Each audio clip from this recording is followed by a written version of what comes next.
बिस्मिल्लाहिर्रहमानिर्रहीम। बहनों, भाइयों और दोस्तों, बुजुर्गों, आयत और सूरा को देखें जहां अल्लाह ताला इस तालीमी वीडियो में मुखलिस मोमिनीन का जिक्र करता है। इस्लाम की तालीमात का मुताला करना चाहिए और इस बात की गहरी समझ हासिल करें कि इस मुखलिस मोमिन होने का क्या मतलब है। इल्म और बसीरत फैलाने के लिए इस वीडियो को शेयर जरूर करें। अगर शेयर ना कर सके तो अपनी निजी महफिलों में इसका जिक्र जरूर किया करें। सूरह बकरा की आयत नंबर 3, 4 और 5 आयत मुखलिस मोमिनीन के बारे में है, जो ज़ाहिरी और बातिनी दोनों तरह से ईमान वाले हैं।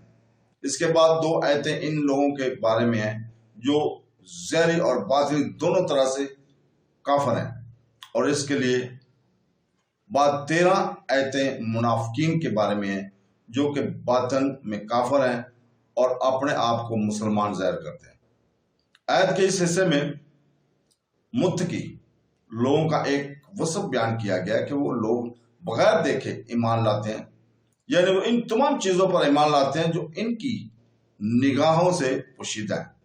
और नबी करीम सल्लल्लाहु अलैहि वसल्लम ने इनके बारे में भी खबर दी है, जैसे मरने के बाद दोबारा जिंदा किया जाना, क़यामत का कायम होना, अमाल का हिसाब होना और जन्नत और जहन्नम वगैरह। एक कौल ये भी है कि यहाँ गैब से कल्ब यानी दिल मुराद है। इस सूरत में आयत के मानी यूं होंगे कि वो दिल से ईमान लाते हैं।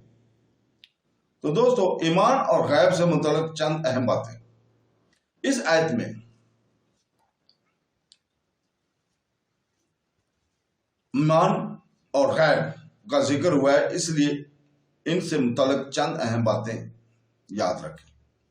नंबर 1, ईमान इसे कहते हैं कि बंदा सच्चे दिल से इन सब बातों की तस्दीक करे जो जरूरियात दीन में दाखिल हैं, और किसी एक जरूरत दीनी के इनकार को कुफ्र कहते हैं।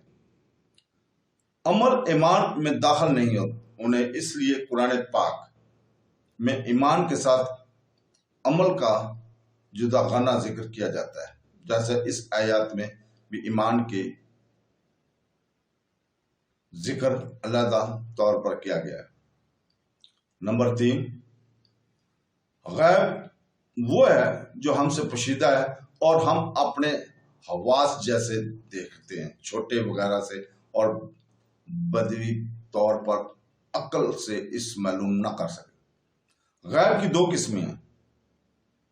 नंबर 1, जिसके हासिल होने पर कोई दलील ना हो। ये इल्म गैब जाती है और अल्लाह ताला के साथ खास है, और जिन आयात में गैर अल्लाह से इल्म गैब के नफी की गई है वहां यही इल्म गैब मुराद होता है। नंबर 2, जिसके हासिल होने पर दलील मौजूद हो, जैसे अल्लाह ताला की ज़ात और सिफ़ात, गुज़िश्ता अंबिया कराम और कौमों के अहवाल, नीज़ क़यामत में होने वाले वाक़यात वगैरह का इल्म, ये सब अल्लाह ताला के बताने से मालूम हुआ है। और जहाँ भी गैर अल्लाह के लिए गैब की मालूमात का सबूत है वहाँ अल्लाह ताला के बताने ही से होता है।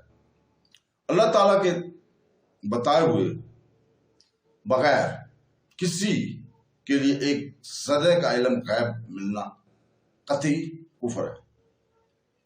नंबर 6, अल्लाह ताला अपने मुकर्रब बंदों जैसे अंबिया कराम और रहमतुल्लाह पर गैब के दरवाजे खोलता है, जैसा कि खुद कुरान और हदीस में है। इस मौजू पर मजीद कलाम सूरह अल इमरान की आयत नंबर 179 की तफसीर में मौजूद है। उसको पढ़ें, उसकी तफसीर को पढ़ें और ये तालीम हासिल करें। दोस्तों, अल्लाह ताला हमें कुरान पढ़ने, उसकी तफसीर पढ़ने और उसको समझने की तौफीक अता फरमाए। आमीन सुम आमीन। अल्लाह हाफ़िज़।